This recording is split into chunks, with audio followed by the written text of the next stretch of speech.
Nos acompañan en este bloque dos precandidatos por la libre postulación a la Asamblea de circuitos distintos, con visiones distintas de país, pero que se están enfrentando a obstáculos similares por tratarse de la libre postulación. Ellos son Abdel Torres, él fue presidente de la Cámara de Comercio y es precandidato a diputado del circuito 4-1. Bienvenido, Abdel. Gracias.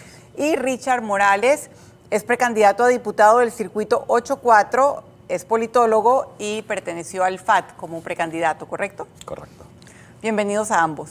Gracias. Antes de entrar a hablar de las dificultades que el sistema electoral presenta para las personas que no son de partidos políticos, quiero hablar de la coyuntura nacional, que es de lo que venimos hablando en este programa, y yo creo que en todas las esquinas, farmacias y cafés del país, y tiene que ver con esta forma del gobierno de abordar la crisis social, tanto en medicinas como en combustible, como en medicamentos.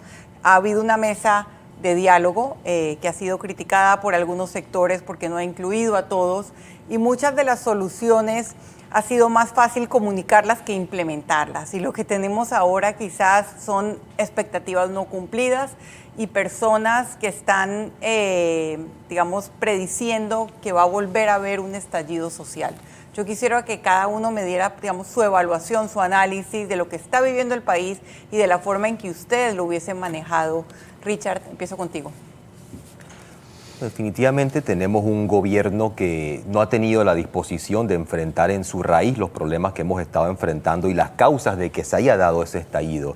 Sabemos que es por un deterioro de las condiciones de vida de la población, por ese aumento especulativo de los precios de los alimentos, de los medicamentos, de la energía, del combustible, y eso a la par de una crisis en la economía, donde hay cada vez mayor desempleo, mayor informalidad, mayor precariedad. Fue toda una bomba que iba a estallar en algún momento. El gobierno, en vez de enfrentar eso, ha buscado implementar determinados paliativos o ha tratado de huir de afrontar el problema de fondo. Ese problema ha quedado develado en la mesa de negociación que hay entre los sectores populares y el gobierno, y es que en estos distintos sectores hay enormes oligopolios que monopolizan cadenas de comercialización, y eso les permite especular con esas necesidades fundamentales de la gente. Si eso no se atiende, si no se atiende el hecho de que ellos puedan seguir monopolizando esas cadenas con la complicidad del gobierno y el Estado, ese problema va a persistir en el tiempo y las personas van a seguir saliendo a protestar en el momento que las condiciones de vida sigan empeorando.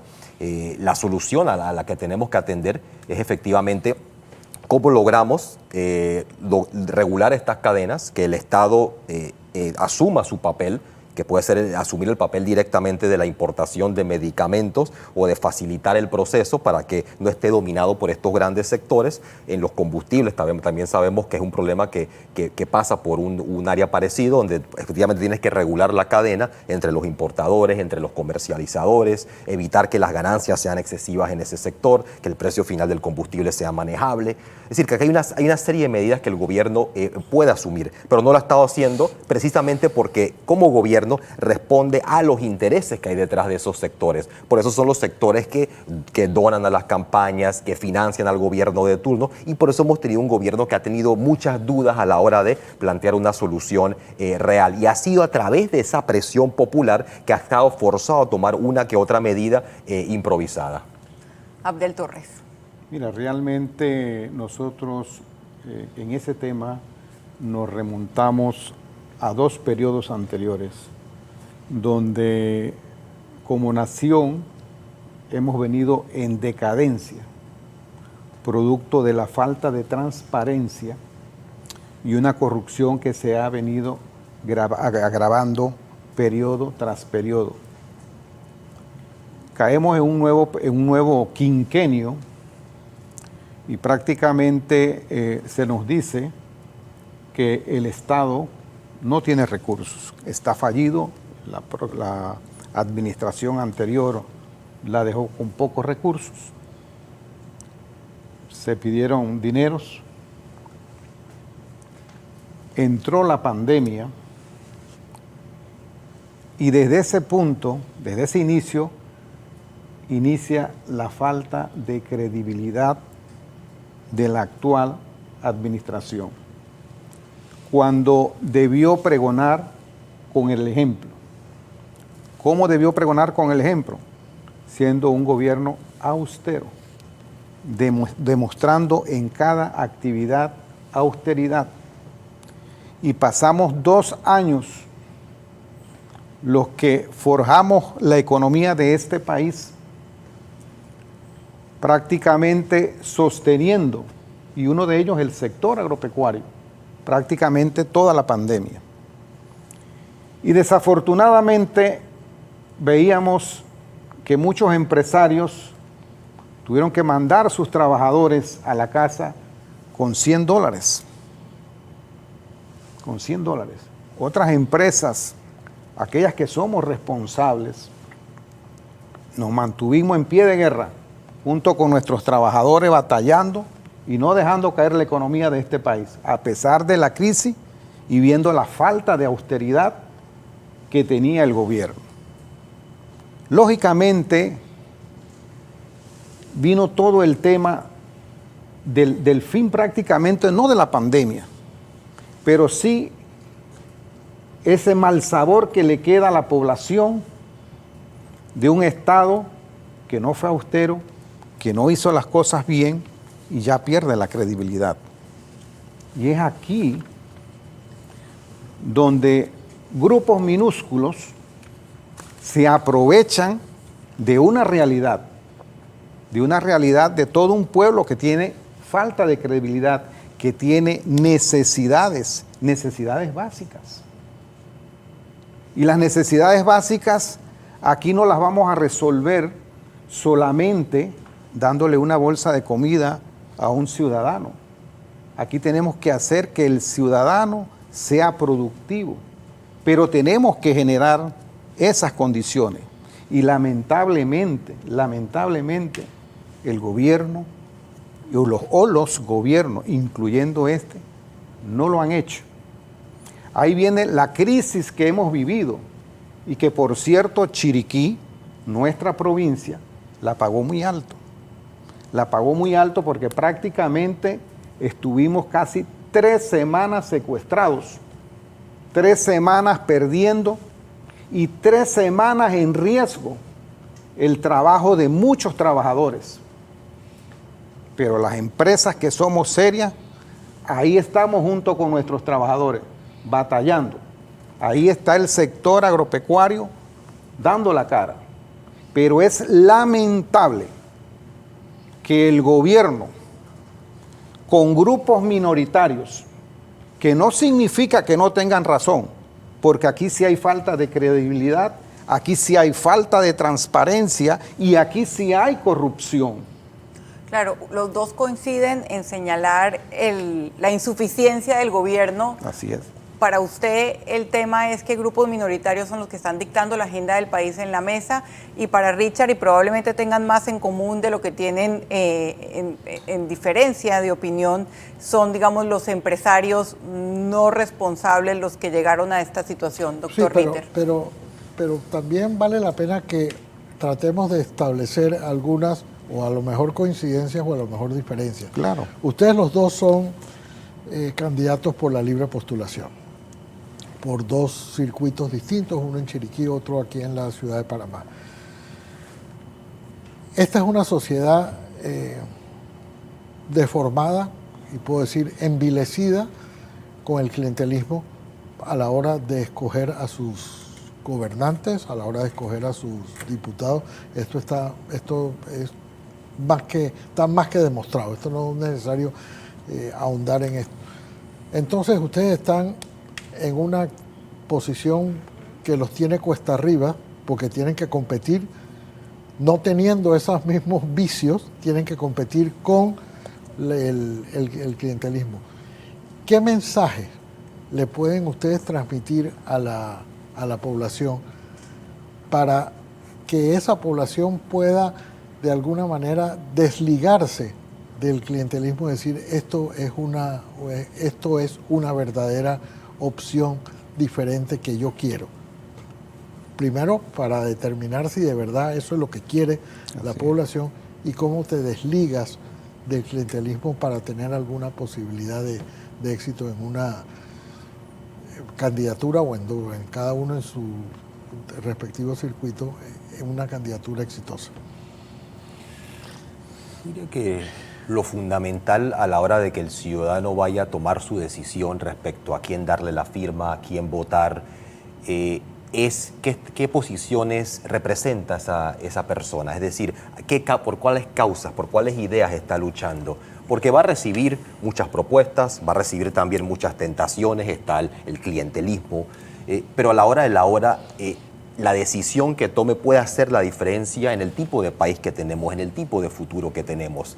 Porque ahora lo decisivo ahora es que hay ese deterioro de las condiciones de vida de la población. Y si podemos tener diputadas y diputados que están peleando en la Asamblea para que haya una vida digna para cada panameño, eso definitivamente haría un cambio. Que desde la Asamblea, ahora que ha surgido un debate en torno al costo de la energía, nos planteemos, debatamos esa ley de privatización de la energía y veamos por qué tanto las generadoras como las distribuidoras están especulando con el precio de la energía. O vayamos incluso a por qué se da ese precio especulativo de la tierra y la vivienda, que nos remonta a la legislación que viene desde la década del 70, que ha hecho de la tierra no un bien para vivir y de la vivienda, sino un bien para invertir, lo que impide que los jóvenes tengan hoy acceso a la vivienda. O incluso el trabajo. ¿Por qué el trabajo hoy en día tan inestable, las remuneraciones tan bajas? ¿Por qué la mayoría de las personas están atrapadas entre contratos temporales y no permanentes? Y ahí tenemos que remontarnos a las distintas reformas que ha habido al Código Laboral desde el 95 e incluso más atrás. Es decir, aquí vendría la pregunta de qué tipo de país vamos a tener y cómo esa diputado o diputado por el que estamos votando puede hacer una diferencia más allá de lo que está prometiendo de una manera en ese momento, como algún tipo de prebenda, o del diputado que viene y no prometiendo prebenda, pero que tampoco tiene posiciones definidas, porque los que vienen sin definir cuáles son sus posturas a la hora tomarán la postura que les sea más conveniente, que es oportunismo. Así que quedarían atrapados entre los precandidatos corruptos, los que quieren comprar el voto, y los oportunistas, que no van a develarse, porque a la hora de la hora van a hacer lo que más les conviene. Y por eso es claro que tengamos una política que gire alrededor de las ideas, gire alrededor del tipo de país que queremos hacia el futuro. Abdel. Realmente nosotros estamos claros que estamos en un país donde el clientelismo es algo increíble, pero estamos convencidos que esa va a ser nuestra lucha, pero esa lucha va a estar fundamentada en que nosotros, como precandidatos independientes, queremos forjar una nueva república. Y esa nueva república tiene que forjarse a través de una constituyente, para nosotros paralela, pero sí hay que hacerla, Nosotros, ¿cómo vamos a generar? Tenemos que poner anteproyectos, proyectos de ley que generen inversión. Y también yo estoy de acuerdo que en efecto todos los monopolios y oligopolios de este país que están afectando la ciudadanía, el ciudadano, hay leyes para combatirlo. Aquí lo que falta es voluntad. En nuestra empresa, la empresa que queremos construir para este Panamá debe ser una empresa de negocio justo, de ganar y ganar, donde al que yo le sirvo gane y yo también gane, porque yo tengo responsabilidades con la patria de generar riqueza, de pagar impuestos, pero también quiero que esas riquezas y esos impuestos sean en beneficio de toda la población a través de la transparencia y no de la corrupción. Estamos en un momento donde todo el mundo habla de mesas, hay muchas mesas paralelas y ustedes los dos están en la misma mesa, en la mesa de radar. Tienen visiones ideológicas diferentes, sin embargo, ambos tienen, digamos, la esencia de lo que yo pienso se requiere para funcionarios dignos y correctos. La pasión para luchar contra las injusticias y, digamos, la ética de trabajo que debe representar lo mejor de la empresa privada.